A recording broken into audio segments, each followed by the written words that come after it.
বিসমিল্লাহির রহমানির রহিম।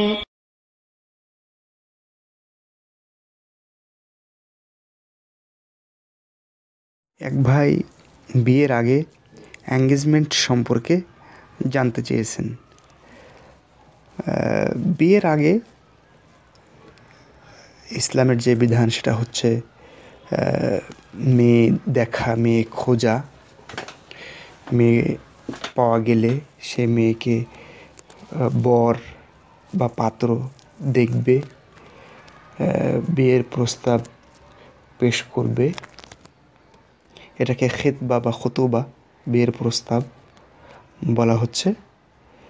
এটাই হচ্ছে শরীয়ত সম্মত যে কেউ বিয়ের আগে মেয়ে দেখবে, মেয়ে খোঁজাখুঁজি করবে, প্রস্তাব দিবে। এরপরে পছন্দ যখন হয়ে যাবে কি বলে বিয়ে পড়ানো হবে। কিন্তু বাকি থাকে যে বর্তমান যে আনুষ্ঠানিকভাবে এঙ্গেজমেন্টের বিষয়, আংটি আদান প্রদানের বিষয়টা, তো ইসলামে কি বলে আপনার খেতবা বা বিয়ের প্রস্তাবের কথা এসছে, কিন্তু মানে সুনির্দিষ্ট কোনো নীতিমালা ওইভাবে বলা নেই, বরং বিষয়টা প্রশস্ত রাখা হয়েছে। তো এখন এঙ্গেজমেন্টের নামে যে সমস্ত অনুষ্ঠান এখন হচ্ছে, মূলত এটা সামাজিক একটা নিয়ম হয়ে দাঁড়িয়েছে কোনো কোনো সমাজে। এবং ওলামায়ে কেরামের কেউ কেউ বলছেন যে এটা বহু পুরনো একটা রীতি এবং এই রীতিটা খ্রিস্টান বা অন্যান্যদের কাছ থেকেই এসছে। তো যাই হোক, এ বিষয়ে বক্তব্য হলো এই যে বেঁচে থাকাই ভালো এগুলি থেকে। আর বিশেষ করে যদি সেখানে অনইসলামিক কোনো কর্মকাণ্ড হয়, শরিয়ত বিরোধী পরিপন্থী কোনো কর্মকাণ্ড হয়, তাহলে তো সেক্ষেত্রে এ জাতীয় কোনো কিছু করাই যাবে না। যেমন আজকে আপনার এঙ্গেজমেন্টের নামে অনেক অনৈতিক কর্মকাণ্ড হয়।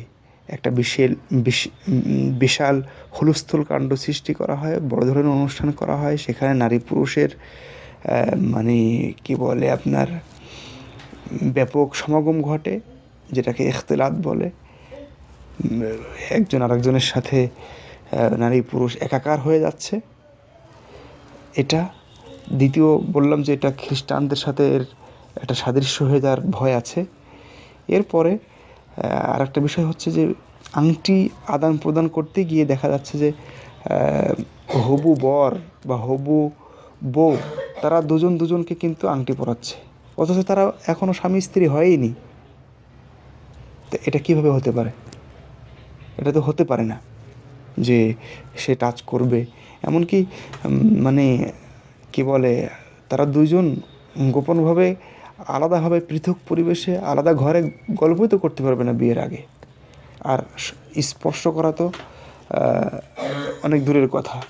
আবার অনেকে দেখা যাচ্ছে এই এঙ্গেজমেন্ট হয়ে যাওয়ার পরে নিয়ে চলে যাচ্ছে ঘুরতে, বেড়াতে, বাজারে, মার্কেটে।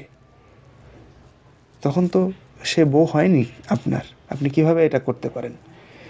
এরপরে আপনার এঙ্গেজমেন্ট হয়ে যাওয়ার পরে দুজনের পারস্পরিক অনেক কথাবার্তা হয়, যেগুলোকে ওলামায়ে কেরাম জায়েজ নাজায়েজ বলছেন না, তবে বলছেন যে সে কথাবার্তা হতে হবে একটা সীমারেখার ভিতরে।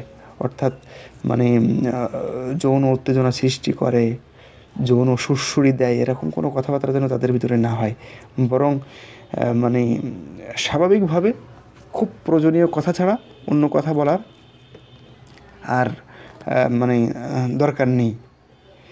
তো যাই হোক, আশা করি মানে আপনার উত্তরটা স্পষ্ট হয়েছে। আল্লাহু তাআলা আলাম।